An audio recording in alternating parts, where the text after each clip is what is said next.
Hoxe en día é moi frecuente que teñamos que analizar datos, conxuntos grandes ou pequenos, nas materias do título que cursas, na túa investigación ou na túa actividade diaria.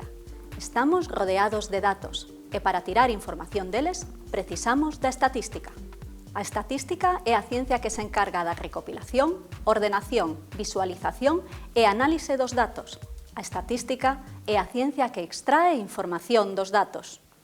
Cando a comezos do século XX Fisher obtivo os datos dos iris, nos que mediu en 3 variedades das flores, ancho e longo de pétalos e sépalos, xa existían algunhas ferramentas para poder analizar estes datos. E el mesmo deseñou outros novidosos procedementos.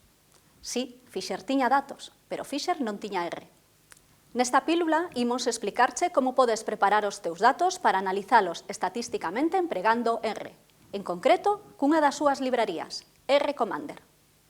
Contaremosche as ideas básicas de R e veremos como podemos ler, visualizar, ordenar, modificar e almacenar os nosos datos. Segundo o ranking da IEcubo, R vense de converter no ano 2020 na sexta linguaxe de programación máis importante do mundo. A filosofía de contribucións a través de paquetes achegados por persoal investigador utilizando código aberto fan de R unha das ferramentas máis potentes para a análise estatística de datos. R distribúese baixo licencia GNU, co cal é posible acceder ao código, modificalo, melloralo e compartir estas melloras coa comunidade. R dispón de librerías, que son conxuntos de funcións vinculados a unha temática concreta. Unha destas librerías é R Commander, que nos permite importar datos de distintas fontes e poñelos manexables para facer análises estatísticas, tanto numéricas como gráficas, de maneira sinxela. Lembras os datos de Fisher? Imos coller estes datos, que inicialmente van a estar guardados nun arquivo procedente dunha folla de cálculo. Neste documento, por filas, guardaremos cada un dos rexistros de medición. En cada columna teremos cada unha das variables de interese. Con R Commander podemos realizar diferentes operacións básicas sobre conxuntos de datos, como, por exemplo, visualizar, modificar, filtrar, ordenar ou guardar. Vexamos como facelo. Unha vez que abrimos o programa R Commander, o primeiro que debemos facer é ler a base de datos. Posto que, se vos fixades, neste momento non temos ningún conxunto de datos que poidamos analizar. Para ler a base de datos, iremos a Datos, Importar datos e clicamos en Dende un arquivo de Excel, posto que tiñamos os nosos datos guardados nese formato. Entón, ábresenos esta nova xanela onde se nos pregunta, en primeiro lugar, que nome lle queremos dar a nosa base de datos. Imoslle chamar, por exemplo, datos. Tamén nos pregunta aspectos sobre a base de datos, como se na primeira fila temos o nome das variables, feito que si ocorre no noso caso, ou se na primeira columna tiñamos o nome dos rexistros, cousa que non ocorre no noso escenario. Ou tamén como lle chamamos aos datos ausentes, que nós tampouco temos, pero se tiveramos na nosa base de datos, elixiríamolos aquí e pinchamos en Aceptar. Agora, dirixiríamonos á carpeta onde temos guardados os nosos datos, que neste caso serían os datos iris, e clicamos en Abrir. E se vos fixades, agora xa nos aparece aquí en azul Datos. Iso significa que xa temos un conxunto de datos que podemos analizar. E máis, se clicamos aquí en Visualizar conxunto de datos, vedes que nos mostra o aspecto da nosa base de datos. Unha vez que xa sabemos como visualizar o noso conxunto de datos, podemos pensar en como modificalo, e para iso clicaríamos aquí en Editar conxunto de datos. E teríamos acceso á nosa base de datos, e poderíamos engadir novas observacións, e poderíamos engadir novas columnas, ou poderíamos cambiar algún dos datos que xa introduciramos. Por exemplo, se nos daramos conta de que o ancho deste sépalo estaba mal introducido e en vez de 3,4 debería ser, por exemplo, 3,2, pois poderíamos cambiar ese dato, pero sempre e cando estemos seguros de que debemos cambiar. Clicamos en Aceptar e xa teríamos unha nova base de datos con ese dato cambiado. Por outra banda, se recordamos que na nosa base de datos temos unha variable que é tipo flor, que rexistra os diferentes tipos de flores, podemos pensar en recodificar esta variable, para que en lugar de tipo 1 apareza o nome dese tipo de flor, que sería setosa. En lugar de tipo 2, que apareza o seu nome, versiculor. É o mesmo para o tipo 3, que sería virgínica. Se queremos recodificar unha variable con rCommander, seguiremos esta ruta. Imos a Datos, modificar variables do conxunto de datos activo e clicamos en Recodificar variables. Ábresenos unha nova xanela onde, en primeiro lugar, temos que seleccionar que variable ou variables queremos recodificar, que no noso caso é tipo flor.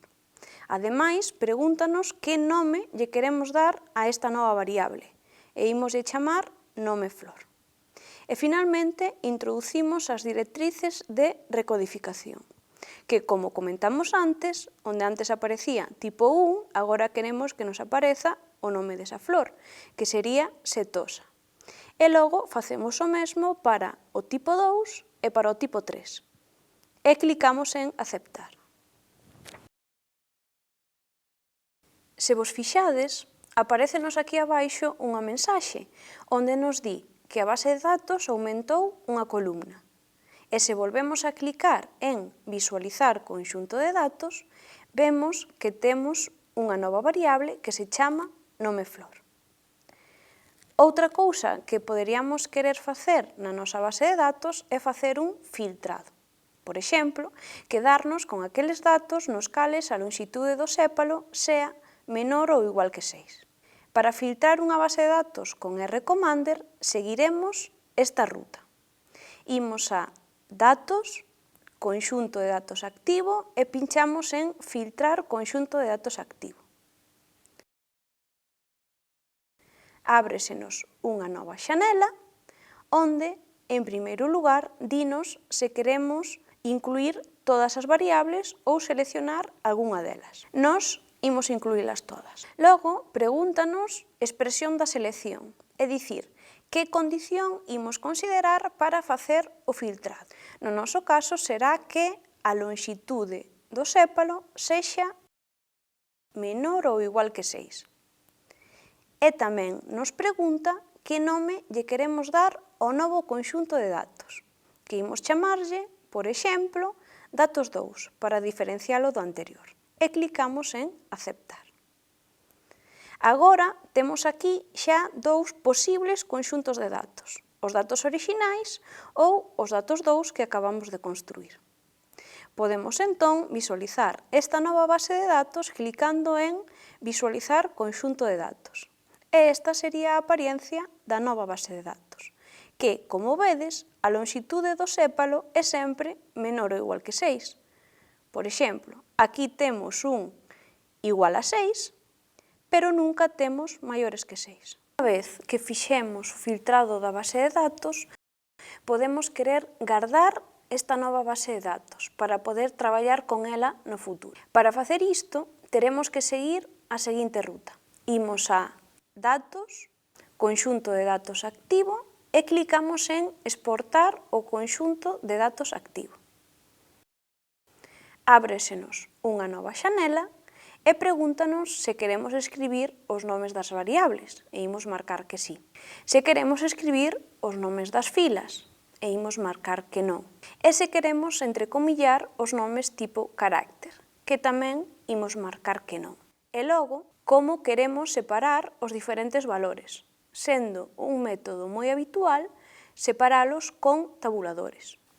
E clicamos en Aceptar. Entón, xa nos leva á mesma carpeta onde temos a base de datos Iris e déixanos guardar o ficheiro de datos, pero nesta ocasión como un ficheiro TXT, e damos ya guardar. E xa temos esa base de datos guardada que poderemos empregar no futuro.